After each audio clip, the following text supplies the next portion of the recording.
Thanks again for joining me on my mental journey to discover the truth about our amazing home, Earth. I'm titling this video, Gravity is Not What We Think. What are they hiding? In this video, I'm sharing my deeper look at the popular video starring Brian Cox where he visits NASA's biggest vacuum chamber to allegedly demonstrate how gravity works in an environment free of air. The first thing that caught my eye when I watched this video was the editing out of a feather falling before its time. I'm not sure why they felt the need to cut that out. It didn't seem like a big deal to me. It just seemed like they just could have kept the cameras rolling and went with it. But giving them the benefit of the doubt, let's just say they wanted everything to be perfect just because. But I'm already getting a sense that this video is not straightforward. The first drop seems legit at first blush, but it's actually all chopped up. And this is the only sequence that includes the actual dropping of multiple feathers and where the lighting is actually good. Later, the multiple feather drop is gone and all the overhead lights are turned off. I wonder how many hours of shooting they had to do to make this 4-minute video, or even this 4-second clip. This is exactly what you get after the drop in the first example. First, the feathers falling in all directions, then the feathers falling back in a cluster, then that cluster magically landing in the right spot, and then the feathers are gone altogether. And all this in 4 seconds. Seems legit, right? The second example of a non-vacuum fall has several lights turned off and starts with a drop of a single feather and ball, and then the ball landing without any feathers in the shot, and then we see multiple feathers falling together to imply they haven't even come close to landing yet. But then that's all we see. We don't see the feathers landing, and we never see this whole thing without any cuts. Obviously the cut job is bad because it starts with 1 feather and ends with at least 3 feathers. If there was no deception here, why not show the whole sequence straight up from release to landing? Do they really expect us to believe that these 3 cuts are all from a single event? Obviously they are not. Now we'll be getting into their example that supposedly takes place in a vacuum. On this slide I added a snapshot of both the alleged non-vacuum on top and the vacuum on bottom footage in order to get a side-by-side view. Notice anything fishy? To me, the vacuum footage is more grayed out and the focus isn't as good. In this non-vacuum clip in the video, you don't see the actual release and you never see the bottom of the feather. The feather to me doesn't seem to be behaving right either. Is gravity getting a little help? I don't know. Can't see. Anyway, I had a theory that the ball was edited into the feather footage later. And sure enough, when I made a few adjustments to the image in Photoshop, an apparent pixel border revealed itself. But that's not all. This video continues to insult our intelligence completely. Do they actually expect us to believe these 2 clips represent a single uniform event? They try anyway. See for yourself. How do we go from 1 feather to a group of feathers? Unless the magic of gravity has the ability to add feathers. Just like the non-vacuum footage, you never see any uncut vacuum test footage either. It's always these 3 clips you see here.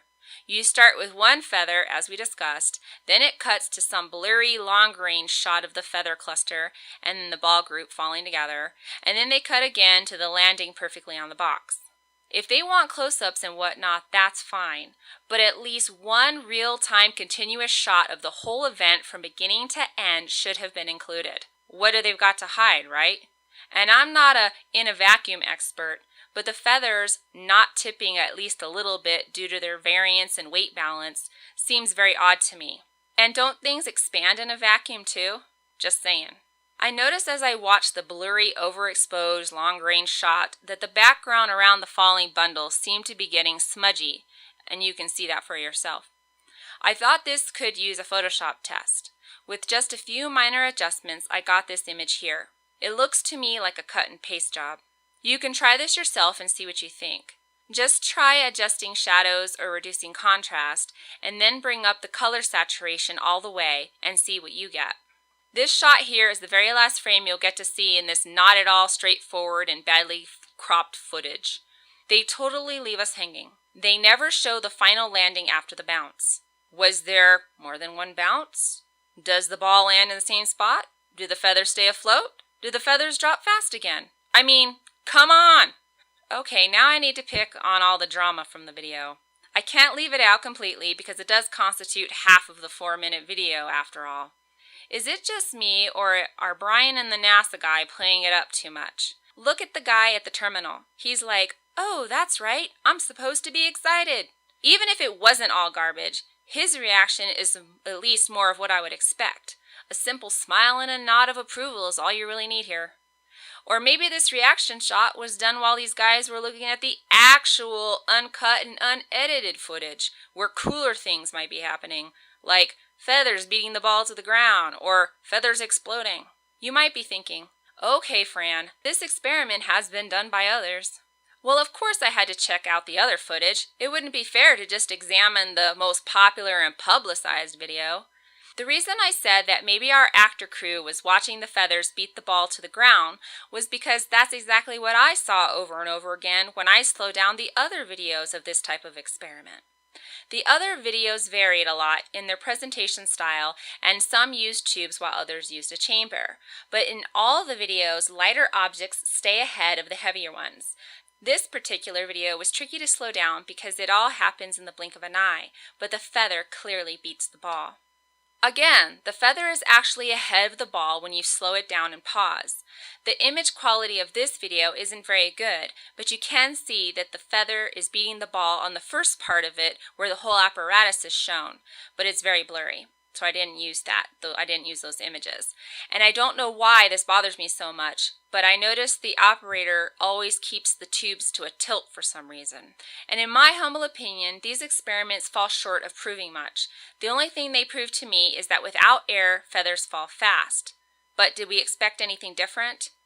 Air resistance is exactly what feathers are designed to do, after all. In this video, the tube is flipped twice, if I remember right, and one of those times the hammer object was actually on top of the poor feather. Sometimes I wonder if these vacuumed tubes get some kind of electrical static to them during this process. Are these tubes and parts all made from some special plastic that prevents it from collecting charge? Feathers love to stick to balloons, you know. Come on, Brainiacs, help me out here. And this is my second favorite video, before we get to the next one, which is my first favorite. But this one's my second favorite because both objects are about the same size and shape, and because it is more clear than some of the other videos. In this video, again, it seems like they are the same when viewed at regular speed, but they are not. The lighter object is ahead. In this particular video, I like that they've added a third element. None of the others I saw did this. Therefore, this is a better experiment in my book. The clarity of this video is pretty good too. However, we are only provided one example of each before and after. I would have liked to see it done repeatedly with the same objects and then done again with different objects. Even in this video, the feather is now ahead of the heavier ball in vacuum. It seems from my observations of all these videos that a vacuum chamber changes the game to such a degree that feathers actually beat their heavier companions with consistency. I don't understand why this is not addressed. Surely I'm not the only one noticing this, right? I know people often just see what they want to see, but come on people, take a deeper look. It's right there if you just pause the videos. I think the implications are amazing, but what I need are the Brainiacs to wake up. Obviously, I think that the popular video is completely dishonest, but I find the other videos to be too much taken for granted. Most don't have good quality video, and most only use two objects, and none use a variety of objects, and none discuss the other scientific stuff that might be taking place, such as a shift in pressure within the vacuum, or a change in static charge due to vacuuming. Have you ever seen the peeps in a vacuum experiment? If not, check it out and ask yourself, does going from air pressure to no air pressure, and then back to air pressure, have an effect on the structure of other objects as well? It would seem that feathers would probably expand to some max fluffiness, right? Just more to think about when you watch these videos for yourself. Thank you for watching, and I hope you got something from it. I also hope you will ponder the questions I've raised. I will be back with more presentations in order to continue sharing my mental journey to discover the truth about our amazing home, Earth.